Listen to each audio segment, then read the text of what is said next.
founding fathers, most of them at least, were terrible people. They were not gods. They were not perfect. They were not idols that we should aspire to be. We should aspire to be so much greater than them. We should aspire to be so much better than them. We need to move on with the past and see that while they did help create the country, they didn't create the best country, and it was a very segregated country. First of all, the big thing, they were slave owners. Most of them owned slaves, and they were massive bigots. They were racist. They were misogynistic. They were also very likely homophobic, and if they even knew what it was, transphobic. They'd be all of that. Xenophobic, all of that. They were pretty much all rich white men. You could even just say that they're everyday people, sort of. Yes, they were very well versed in maybe combat or whatnot, and much more. They know a lot more than the average person would in the realms of politics. They're not gods, and they're not perfect. One of the big reasons I think why people don't look at them critically is because of more relativism. I talked about it in a previous video, but just a brief rundown. People say that because it's for the times, it's okay. They were okay in the times, and we should discredit the bad. I think that's kind of stupid. I mean, they thought we were stupid. That's why we live in a republic. We've never lived in a democracy, ever. It's always been a republic. In a republic, it's just a representative government. It's pretty obvious. We vote for our representatives, not directly us, the people voting for things. We vote for the representatives that represent us and vote for the things. We don't even. There's not even really a democracy when picking out the president. I mean, you vote for the electors that elect the president. I mean, it's pretty obvious that how we do live in a republic. They didn't think we were smart enough. They wanted to make it so that we, the people, couldn't directly because they didn't think we were smart enough to. And even if there's also if there's a small chance that they even let you vote. If you were not a straight white man, you were not allowed to vote. You were not allowed to do most things. Constitution is not nearly as perfect as we believe it to be. We believe it to be this sacred document that is impervious to anything. In the 13th, 14th, 15th Amendments, for example, right after they were made, they were ignored basically. They had so many loopholes around them. It was the supreme law of the land that was completely ignored. Here's the fact, it's a piece of paper. We shouldn't be putting all of it into that. We can go beyond it. Most other nations do that. Yes, we are a much younger nation, but still.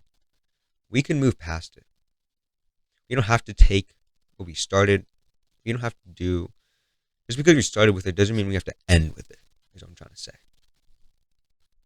Because they tried to start it as a land by rich white men for rich white men. It's not really changed. Yes, you don't have to be as rich, but you still have to be pretty much a straight white man. And then you get all the fruits of it, and not as much of the thistles. Founding fathers were not gods.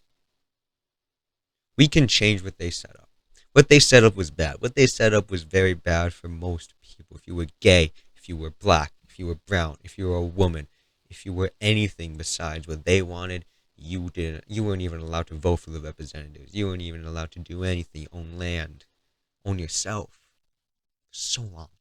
They could have gotten rid of slavery. They could have abolished slavery in 1776, but they chose not to. They chose to keep slavery on as an institution. They chose to say in the Bill of Rights that it's all men are created equal, when all men were not. It was only all men who are white, and also only all men, not women. If you were brown, if you were black, you were not seen as a man. That's why we've had these protests of people saying, I am a man, for example. So they've had to reaffirm it because there's been so many dehumanization that they pushed for. They pushed for it. They could have gotten rid of it. They could have done the 13th Amendment 200 years ago. They didn't. They could have gotten rid of it almost 250 years ago if they wanted to. But they didn't because it made them filthy rich. They cared more about the money than they did about the people. So now I want you all to ask, who really fought for our rights? If they were only really giving the rights to rich white men, then who gave us our rights? They clearly didn't. They didn't want us to have the rights. Who did that? It's other people, other activists who we don't hear about. Like Harriet Tubman, Malcolm X, Martin Luther King Jr. These people actually did. Or even FDR. FDR did, honestly. I'd say way more. He's one of the people that helped truly abolish slavery. And while you might think it's Lincoln, I've made videos on this before, and I might make more in the future. It's not the people we believe. The Founding Fathers only really founded it for a very select group of people. And if you look through the Bill of Rights, it's kind of basic. I mean, they don't really help you economically. I mean, yeah, you get these basic human rights, but shouldn't they be human rights? There are a few that are very good. Like the first one, that the government won't restrict your freedom of speech. That one is very good, and allowed to petition and allowed to peacefully assemble, which is being challenged since Trump is making it so that you can't protest him.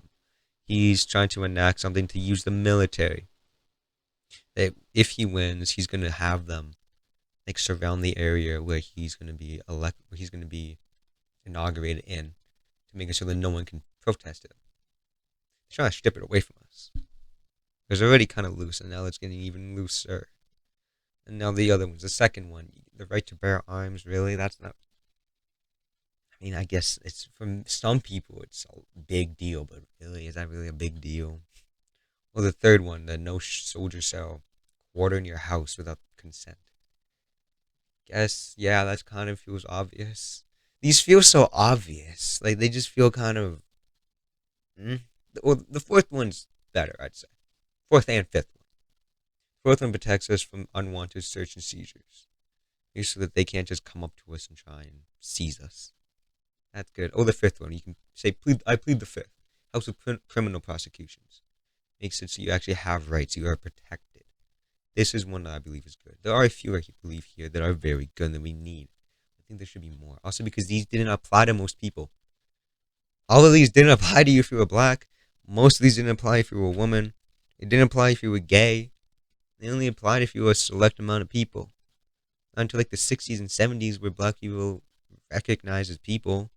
And until like 1865 where black people were seen as more than 3/5 of a human. And even then, saying it was that period where they were identified as more than 3/5 is kind of stretching it. Honestly, many black people now aren't even recognized that way, in my opinion. The sixth one also only helps certain people, and also now only helps certain people.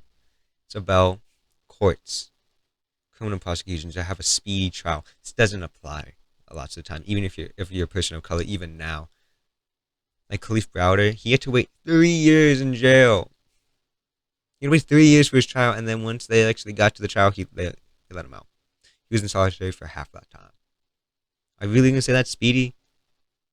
And don't even get me started about before like the 60s. Oh my god, they wouldn't even get a trial. They weren't even allowed to get. They weren't allowed to get a free public defender. So now let me ask you again: who's the ones that fought for our rights? Who's the ones who fought for the rights of more than just rich white men? Who is it? So far, all of these don't apply to you if you're not one of the very select group of people.